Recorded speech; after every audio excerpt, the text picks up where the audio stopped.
covering news where you live. This is 5 News. Well, thank you for joining us here for the latest news and weather where you live. I'm Joe Ellison. Before we get to your top headlines, we need to get a check of the weather with meteorologist Zach Scott, because Zach, you're tracking some snow headed our way. Yeah, that's right, Joe. We've been talking about it for several days. It was a week ago now we were saying, hey, I'll tell you this, the rest of the month is going to be cooler, no 60s and 70s, with the chance of a snow shot or two. It certainly looked like there was going to be the possibility in there. And then as we went through last week, through the weekend, storm system really coming together. We even saw some snow in parts of northwest Arkansas this weekend. This weekend was a chilly one, cloudy, off and on light showers in the region, some snow, as I mentioned. Monday's looking pretty good for you. Your Monday's going to be more sunshine, temperatures more comfortable, just getting back up to more seasonal numbers here. We're in the mid to upper 40s for highs for northwest Arkansas, upper 40s, low 50s. Again, sunshine actually mixes back in for the first time in a few days, and we will have a light breeze. Clouds will increase as we go overnight into Tuesday morning. Upper 20s to low 30s. If the clouds increase earlier, we may not cool as much into the 20s. Kind of acts like a blanket, slows that radiational cooling process. If it takes a little bit longer, a little more clearing, then we could see some more of those frosty 20s showing up, similar to this morning. Here's the latest for your Monday. We have all of eastern Oklahoma, in 5 country anyways, under that winter storm watch. And we've seen that winter storm watch expanded out of northwest Arkansas to the south as well. So the entire viewing area here expecting to get some heavy snow, and we will see difficult to impossible travel, even some of the verbiage that's being used from the Storm Prediction Center and the National Weather Service. Here's one of those winter weather impact graphics. Red major here. This is where you start to use the language of dangerous to impossible travel, and that would be late Tuesday, especially by Tuesday evening into Tuesday overnight. The orange, which is moderate, which is across a good portion of our area, that's where you have hazardous travel likely. And then the yellow into the river valley, that's where we'll have to use caution, where snow is going to still be expected, but maybe not as much as what we're going to see in some of those higher elevations. I think the highest elevations of northwest Arkansas and the Ouachitas will see your highest snow totals, and then we'll work our way down from there into the lowest levels of 5 News Country, but still everyone's going to see snowfall with this event. All right, so we're dry for your Monday. Let's jump to Tuesday. Rain starts to increase out of southern Oklahoma. We'll start moving into east central Oklahoma. These will be the areas into the river valley and down towards the Ouachitas that see some precipitation first. Should start out as a chilly rain. Temperatures are going to top out late morning, early afternoon, upper 30s, low 40s, but you only go up a couple hundred feet and temperatures are freezing, and then they'll be freezing or colder all the way up to where the snow is developing in the clouds, okay? So as precipitation falls throughout the afternoon, it's going to drag that cold air down to the surface a little bit and help temperatures drop a couple more degrees down here where we are. But I think it's also just once the snow gets going, it's going to be so heavy that it's going to accumulate before it really gets to melt. We could still lose a couple of inches to melt, to the melting process, and still pick up several inches across the area. So as we get into the afternoon, give or take an hour here, highest elevations of northwest Arkansas and the Ouachitas, they'll start to see that transition first.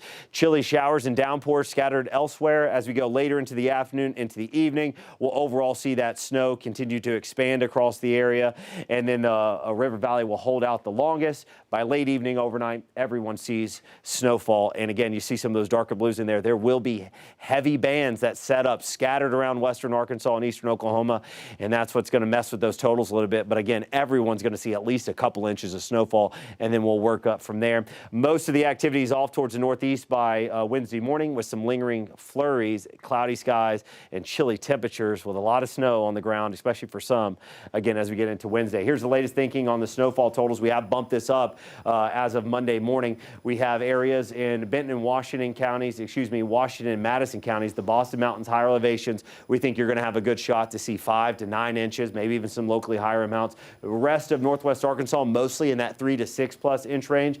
Far northwestern zones into southern Missouri going to be on the edge, maybe 1 to 3 up to the north. Again, this will change again by later tonight, so tune in with Chief Meteorologist Matt Standridge. And then again tomorrow, we'll have some more little tweaks to it. I think the River Valley has been up to 1 to 2 to 3 inches of snowfall. That could still go up a little bit more. And then off towards the south, you get in the higher elevations of the Ouachitas, 3 to 6 inches of rainfall. Overall, travel impacts, again, late Tuesday into Monday, they're going to be high. Joe, a lot going on here. We'll continue to cover this storm just as we have been doing for the last several days. We'll continue to cover it for the next couple. All right, thank you so much, Zach. All right, more in news. We're learning more about an investigation after human remains were found in Fayetteville close to 2 weeks ago. The mother of Christian Hernandez tells us here at 5 News that she has been notified that the remains found were of her son, who has been missing for over 2 years. Although Sergeant Murphy with the Fayetteville Police Department tells us they cannot confirm that exactly until they have the official report from the medical examiner. Now, some background on this. Fayetteville Police received a call on January 10th that a dog had found skeletal remains in the area of Holly and Oakland Avenue. We will continue to follow this case. Of course, we'll bring you the latest, so stay with us at 5newsonline.com for more. And what happens to Richard Barnett is now in the hands of a jury. This comes as the prosecution and defense completed their closing arguments on Friday.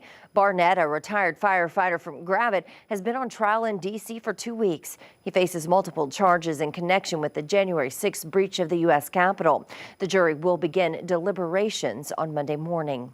Well, Bentonville Schools could soon reduce its number of bus stops. They're considering this in order to lower the number of bus routes. Right now, nothing is final, and the district is still weighing its options. But during a board work session last week, the board talked about the impact inflation and the bus driver shortage it's having on its transportation department. And not only that, the district says it is seeing an increase in the number of students riding its buses. So far this year, the district says it had 152 late routes and 149 canceled routes. The district is looking at moving from neighborhood bus stops to general locations like churches and city parks in a 1-mile radius. Well, this year, one of Fayetteville's most popular parks will see several changes. Work on Wilson Park is set to begin next week. The projects include a new social hub in the middle of the park, a new promenade, and a new creek crossing.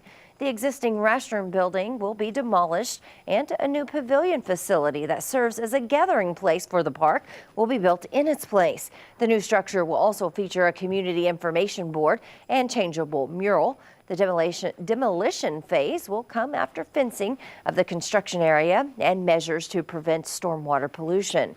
Crews will start laying down the foundation in March. Once complete, the new facility will be able to support programming such as summer camps. Now, construction is expected to be complete before the end of the year. And a University of Arkansas program is helping outdoor recreation startups move to a global scale.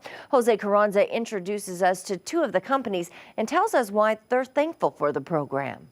Reggie is this platform that enables cyclists to find anything they want to do on the bike. So that could be races, coaching, and riding and stuff like that. Entrepreneur Elliot Jackson is the founder of Reggie. Kind of think of it like an Airbnb page. It's one of 6 companies working with the University of Arkansas's Greenhouse Outdoor Recreation Program. It's really kind of giving you the tools that you would need to develop a business, especially like in the early stage. Another entrepreneur, Marley Blonsky, is looking at expanding her already existing nonprofit to bring inclusivity to cycling. We are a community organization. We lead rides, we do consulting to make the industry more inclusive. And then the number one request we are getting from our community was clothing.